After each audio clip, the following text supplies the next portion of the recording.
Pemirsa, pemerintah Purbalingga mengenjot vaksinasi pelajar untuk mendukung pelaksanaan pembelajaran tatap muka.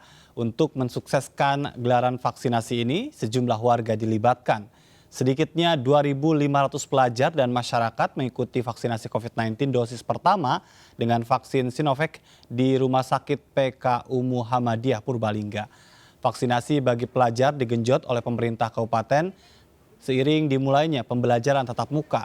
Vaksinasi menjadi syarat mutlak digelarnya pembelajaran tatap muka yang diajukan pemerintah setempat. Percepatan vaksinasi juga digencarkan untuk menurunkan status level PPKM menjadi level 2. Mengingat saat ini Kabupaten Purbalingga masih berada di level 3. Sementara itu pemirsa, BPOM resmi menerbitkan izin penggunaan darurat bagi vaksin Sinovac untuk disuntikan ke anak usia 6 hingga 11 tahun. Untuk anak di bawah 6 tahun hingga kini masih dalam penelitian. Izin pemberian vaksin ini menyusul setelah evaluasi penggunaan vaksin untuk kelompok usia 12 hingga 17 tahun. Vaksinasi anak menjadi penting karena pembelajaran tatap muka sudah dilaksanakan. Vaksinasi menjadi salah satu syarat pelaksanaan pembelajaran tatap muka di tanah air. Sementara untuk anak di bawah 6 tahun masih dalam tahap penghimpunan data. Kami dapat menyampaikan pengumuman untuk telah diterbitkannya izin penggunaan vaksin COVID-19 dari vaksin Sinovac, CoronaVac, dan vaksin COVID-19 dari Bio Farma untuk anak usia 6 sampai dengan 11 tahun. Jadi ini menyusul pada izin penggunaan sebelumnya yaitu 12 sampai 17 tahun. Jadi sekarang penggunaan dari vaksin Sinovac bisa digunakan untuk vaksinasi anak untuk usia 6 sampai dengan 17 tahun. Anak usia 6 hingga 11 tahun kini sudah bisa divaksin, butuh kesadaran para orang tua untuk bisa mensukseskan vaksinasi anak ini dengan tidak ragu mengantarkan anak mereka untuk disuntik. Dan kita sudah terhubung melalui sambungan Zoom dengan Ibu Jen Supardi sebagai ahli vaksinasi. Selamat sore Ibu Jen. Selamat sore. Ya, ini menarik ya, kabar baik tentu di mana anak usia 6 hingga 11 tahun sudah ada vaksinnya. Tapi kalau Anda sendiri melihatnya, ini seperti apa sudah diperbolehkannya anak untuk disuntik? Begini, ini perlu diluruskan. Jadi vaksinnya sudah ada untuk anak 6 sampai 11 tahun. Iya. Bisa dipakai maksudnya, ya. Tetapi pengadaan untuk kelompok itu belum. Jadi keputusannya itu nanti ditunggu dari Kementerian Kesehatan. Betul, ya. Kementerian Kesehatan Ya. mengatakan awal 2022 kabarnya begitu ya?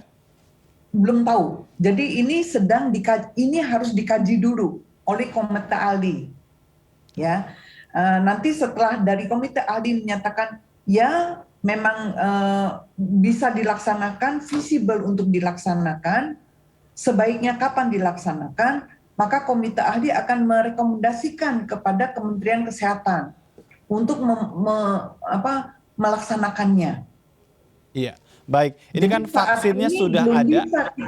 Jadi saat ini tidak bisa ibu-ibu meminta anaknya umur 6-11 disuntik, tidak akan bisa. Petugas tidak bisa memberikan. Sekalipun dengan Sinovac yang ada begitu? Betul. Karena jatahnya ini adalah jatah untuk yang umur 12 ke atas. Baik, artinya ketentuan apa yang harus diterapkan supaya masyarakat juga punya kesadaran, karena apakah memang Sinovac yang sekarang disuntikan ke 12 hingga 17 tahun itu tidak sama dengan yang nanti akan disuntikan ke 6 hingga 11 tahun? Ya, sama, vaksinnya sama, hanya alokasinya yang belum. Jadi kalau itu diberikan kepada 6 sampai 11 tahun, sekarang itu berarti pelanggaran. Baik. Artinya harus menunggu dulu keputusan dari Kementerian Kesehatan ya, memang belum ada waktu yang pasti yang disampaikan oleh pemerintah. Tetapi kalau melihat dari vaksinnya, ini Ibu sebagai ahli vaksinasi, masyarakat hanya ingin bertanya, apakah iya vaksin yang sama bisa disuntikan ke anak usia dewasa, orang tua, lansia, bahkan anak kecil? Betul. Jadi sebetulnya semua vaksin COVID itu semuanya aman. Ya. Kemudian Untuk menentukan bisa diberikan kepada kelompok umur berapa saja, itu harus melalui prosedur uji klinik. Nah, untuk Sinovac, uji klinik untuk kelompok umur 6 sampai 11 ini sudah dilakukan. Untuk yang vaksin yang lain mungkin belum. Baik, artinya dalam hal ini memang bisa saja vaksin jenis lain juga dimungkinkan pada saat setelah uji klinis itu dilakukan begitu ya Bu ya? Betul sekali. Hal apa yang menjadi bahan pertimbangan penting supaya sebuah vaksin itu bisa digunakan oleh usia tertentu? Yang pertama adalah, yang satu adalah kita harus punya data dulu, epidemiologinya dulu. Ya, kelompok umur yang menjadi sasaran dari virus COVID ini, kelompok umur mana? Kita tahu sampai bayi pun bisa terserang, ya. Tetapi kemudian kita juga harus menilai, ya, berapa besar masalahnya pada anak, Iya. pada bayi itu berapa besar masalahnya, ya. Dari dasar itulah kemudian ditentukan, ya, karena apa? Kita tahu bahwa vaksinnya terbatas.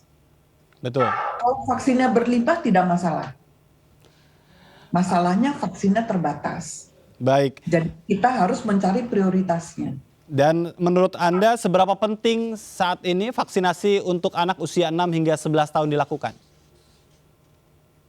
Begini, saya akan memberikan contoh dari negara-negara yang sudah melakukan sekolah tatap muka sudah dari tahun yang lalu. Iya. Dan mereka selalu melakukan evaluasi. Nah, pada saat itu malah vaksin belum ada. Ya, semua orang tidak boleh keluar, tapi kemudian lalu ada kebutuhan sekolah dibuka, sehingga dicobalah dilakukan sekolah dibuka. Tentu di sekolah itu kemudian diterapkan yang protokol kesehatan. Hasil evaluasinya adalah penularan ada, tetapi ketemu bahwa penularannya itu bukan di sekolah. Penularannya itu justru di rumah.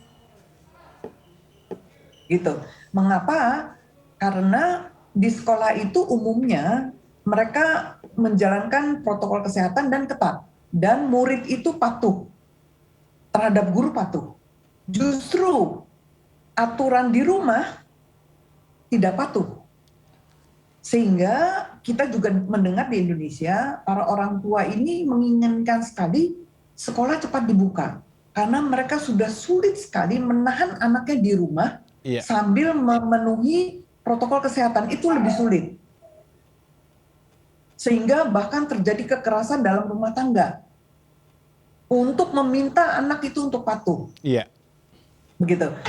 Jadi kami percaya memang itu sifat anak ya. Kalau di sekolah itu mereka bisa disiplin ya. Iya. Dan seharusnya disiplin di sekolah diterapkan di rumah. Ini yang rupanya masih sulit seperti itu. Baik. Dan dengan kondisi yang demikian rasanya tidak ada keraguan yang berlebih ya orang tua kalau seandainya anaknya diminta untuk divaksin, Bu Jen. Saya kira tidak, bahkan demand ya, kebutuhan orang tua untuk anak-anaknya divaksin itu tinggi. Iya. Nah, namun ini para orang tua perlu tahu ya bahwa ini sudah ada penelitian bahwa ternyata vaksin yang biasa kita pakai pada anak, vaksin campak rubella atau MR atau MMR, itu ternyata komponen rubellanya itu virus rubellanya itu homolog dengan virus SARS-CoV-2. Ya, sehingga orang yang disuntik MR itu ternyata apabila terinfeksi COVID, ya penyakitnya tidak berat. Dan ini sudah diteliti, ya, dibandingkan negara-negara yang cakupan MR-nya tinggi, maka COVID-nya itu keganasannya kurang. Iya. Gitu. Nah, baik. Ini berita baik. Jadi para ibu ya, yang anaknya belum bisa dapat divaksinasi ya, pastikan anaknya itu status imunisasinya lengkap. Iya. Karena imunisasi yang dasar, yang gratis, yang selama ini diberikan, itu banyak anak yang bolong-bolong itu. Baik, artinya sebelum vaksinasi COVID diharapkan vaksinasi yang lain itu dipenuhi begitu ya Ibu Jen ya. Betul Karena itu sekali. juga ternyata menurut penelitian berdampak pada kekebalan anak begitu. Betul sekali. Baik, artinya kalau demikian harus juga ada pemetaankah nanti pada saat pelaksanaannya anak yang sudah pernah disuntik MR tadi atau didahulukan yang belum begitu? Itu akan sulit sekali. Biasanya tanpa memandang status imunisasi yang memang teralokasi dan umurnya sesuai, diberikan ya diberikan tanpa memandang status imunisasi. Baik, Ibu Jen, karena BPOM sudah memberikan izin dan memang kita tinggal tunggu bagaimana Kementerian Kesehatan memutuskan kapan waktunya. Tapi bagi Anda ada catatan pentingkah yang harus dilakukan oleh pemerintah dan juga bagaimana masyarakat menyikapi hal ini? Ya, sebaiknya untuk pemerintah daerah, ya, apabila ada peningkatan kasus, ya, selalu akan dilakukan tracing. Sehingga nanti akan ketemu meningkatnya karena apa, perilaku apa yang menyebabkan terjadinya peningkatan kasus. Iya. Jadi dari data itu bisa untuk diinformasikan supaya kita semua belajar. Jangan melakukan yang sama. Seperti itu. Baik. Dan menjadi penting untuk semua juga pada saatnya nanti bisa mensukseskan ya vaksinasi untuk anak usia 6 hingga 11 tahun ini ya. Pada waktunya, ya. Baik. Terima kasih Ibu Jen sudah berbincang untuk Indonesia Petang. Jen Supardi, ahli vaksinasi pemirsa, dan salam sehat Ibu. Kami masih akan kembali dengan informasi penting lainnya. Jangan kemana-mana, tetap di MNC.